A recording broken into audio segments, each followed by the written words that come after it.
1er au 2 mars 2023, Libreville accueille le One Forest Summit. Je reçois pour vous, mesdames et messieurs, Kim Cartersen, le directeur général du FSC International. Bienvenue, monsieur Cartersen. Merci beaucoup. Alors, avant de parler de certification dans le bassin du Congo ou encore au Gabon, qu'est-ce que c'est FSC International? Il me fait très grand plaisir d'être ici au One Forest Summit au Gabon. C'est très important pour nous, comme une organisation de certification forestière, d'être ici pour parler avec les acteurs au Gabon sur les valeurs qui sont créées par la certification. Alors, en quoi consiste la certification de manière assez concrète? La certification, c'est des règles pour aménagement forestier. Ce sont des règles pour des contrôles et les règles ont plusieurs éléments. Ce sont des règles pour la protection de l'environnement, des règles pour la protection des droits des peuples autochtones, des règles pour les travailleurs dans les forêts, qui sont tout ensemble sont des règles qui sont très importantes pour créer des valeurs dans les forêts, pour les peuples, pour l'État, pour les entreprises qui font l'aménagement forestier. Alors, avant de parler du cas spécifique du Gabon, est-ce que les règles du FSC sont applicables à tous les pays? C'est-à-dire que quand on a d'un État à un autre, ce sont les mêmes règles qui sont appliquées? Nous avons les règles les plus exigeantes du monde pour la gestion durable des forêts. Les règles sont globales. Nous avons des règles pour l'Europe, pour l'Amérique, pour l'Afrique, mais ils sont aussi traduits dans les règles qui sont applicables au Gabon, pour exemple. Et nous avons des entreprises au Gabon qui sont déjà certifiées et qui ont eu certifié pendant plusieurs années et qui produisent très bons résultats de l'aménagement forestier. Est-ce que la certification tient compte du code forestier dans le cas précis du Gabon? Est-ce que la certification tient compte du code forestier? Je crois que la certification pour Gabon, c'est un très grand avantage pour les possibilités des produits du Gabon d'entrer les marchés internationaux, en Europe, en Amérique du Nord, etc. Très important. Et pour ça crée des valeurs pour l'État, pour les peuples gabonais qui sont bénéficiaires de le bon aménagement forestier. Et les valeurs sont plus grandes parce que Gabon a les systèmes pour la transformation de bois. Dans le Special Economic Zone à Ngok, il y a plusieurs facilités qui peuvent prendre le bois et faire les meubles et les autres produits qui ont plus valeur que le bois soi-même. Justement, au Gabon, le chef de l'État, Ali Bongo Ondimba, a exigé que toutes les concessions forestières soient certifiées FSC. Pour vous, quel est le poids de cette décision en ce qui concerne la gestion de la forêt? Je crois que c'est très important pour un pays comme Gabon d'avoir une réputation, d'avoir le bon aménagement forestier. Et certification est un outil de créer cette bonne réputation. Je crois qu'il y a beaucoup d'opportunités pour Gabon, ensemble avec nous, de créer cette réputation et avoir les possibilités de faire accès au marché global. FSC est présent au Gabon. Est-ce que selon vous, la certification ou la labellisation FSC est la meilleure pour les concessions forestières du bassin du Congo? Oui, je crois. Nous avons des certificats aux Républiques du Congo, nous avons des certificats au Cameroun et aussi au Gabon. Et je crois que les entreprises qui ont la certification sont très bonnes et ont beaucoup d'opportunités qui sont créées par la certification.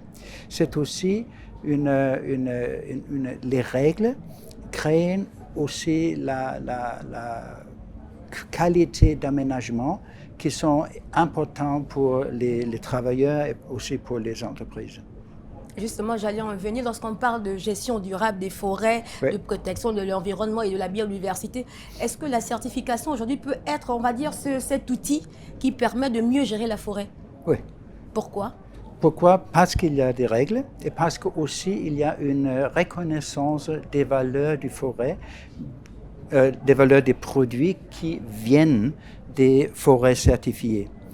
La reconnaissance des valeurs sont un prix plus haut, pas beaucoup plus haut, mais un prix plus haut, et l'accès au marché, qui est très très important d'avoir l'accès.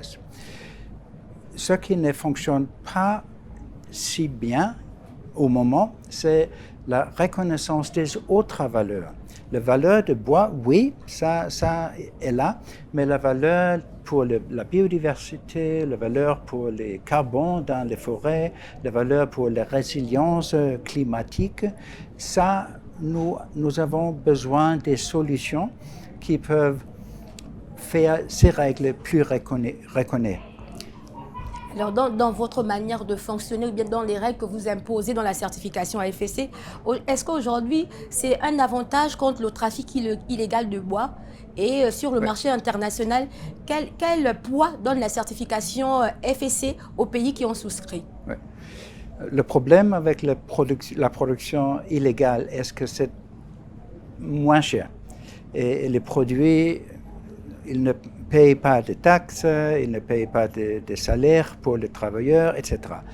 Puis les produits sont moins chers. C'est très très important que nous travaillons ensemble, le gouvernement, les entreprises, la société internationale, pour trouver des solutions qui peuvent stopper l'illégalité. C'est très important pour comme le premier step en direction de sustainabilité. Alors, il y a quelque temps, les bois tropicaux avaient une mauvaise publicité sur le plan, surtout en Europe.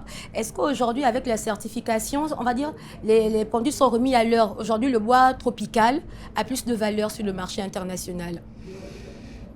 Oui, c'est les peuples dans le Nord, dans les pays développés, comprennent la valeur qui est créée par l'aménagement durable de forêt. S'ils comprennent la valeur de bois, la valeur des produits qui contiennent beaucoup de carbone qui n'est pas dans l'atmosphère, s'ils comprennent la valeur pour la biodiversité, pour les éléphants, pour les gorilles, etc., s'ils comprennent la valeur pour les peuples autochtones, dans ce cas, ils veulent aussi vendre, ils veulent aussi acheter les produits des forêts tropicaux. Au moment, ils ne comprennent pas ça tout à fait, mais j'espère que l'initiative comme cette conférence peuvent augmenter la compréhension dans les pays du Nord sur ces valeurs qui sont créées ici. Justement, j'allais en venir. Quelles sont vos attentes par rapport au One Forest Summit? Ce que je espère est que nous créons ensemble une meilleure compréhension comment on peut coopérer pour le gouvernement, les entreprises, les travailleurs, les systèmes de certification, les ONG, pour ensemble développer des solutions qui peuvent reconnaître les règles, non, les valeurs des forêts.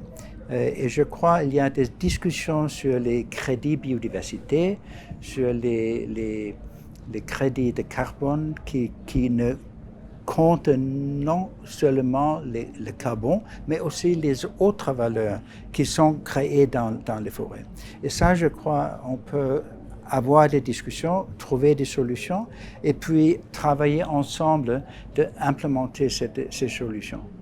Alors, on parle de développement aujourd'hui. On va prendre le cas du Gabon. Le Gabon exploite beaucoup sa forêt. Oui. Est-ce que un pays peut se développer sans tenir compte de ces, on va dire, sans pourtant avoir usage à ces matières premières? Parce qu'on parle de conservation, on parle de préservation, mais est-ce que le Gabon aujourd'hui peut se développer sans pouvoir déforester? Parce qu'on peut... on déforeste, même si c'est, on va dire minime, on déforeste la forêt. Est-ce qu'on peut se développer sans pour autant avoir usage de la forêt? Pour nous, comme un système de certification d'aménagement responsable des forêts, c'est très très important que la perspective des forêts n'est non seulement la protection, mais aussi le développement. Et il faut les deux. Pour un pays comme le Gabon, où il y a beaucoup de besoins de développement, c'est très important d'avoir l'opportunité de aussi utiliser les forêts.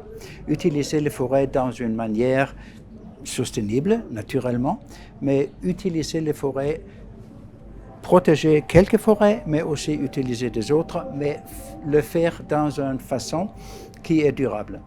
Alors je veux parler, dernière question peut-être, parler des peuples autochtones qui dépendent de la forêt. Oui. Quelle est votre politique pour que ces peuples puissent bénéficier des avantages de l'exploitation forestière, dans la certification par exemple? Les peuples autochtones dans tout le monde sont le premier et le meilleur gardien des forêts. Gardien de qualité des forêts, la biodiversité, les qualités de bois, etc. Pour ça, c'est très important de respecter les droits des peuples autochtones et aussi les engager dans les développements durables. D'accord. Merci à vous, Monsieur Kim Cartersen. Je recevais Monsieur Kim Cartersen dans le cadre du One Forest Summit. L'actualité est en continu sur Gabon 24.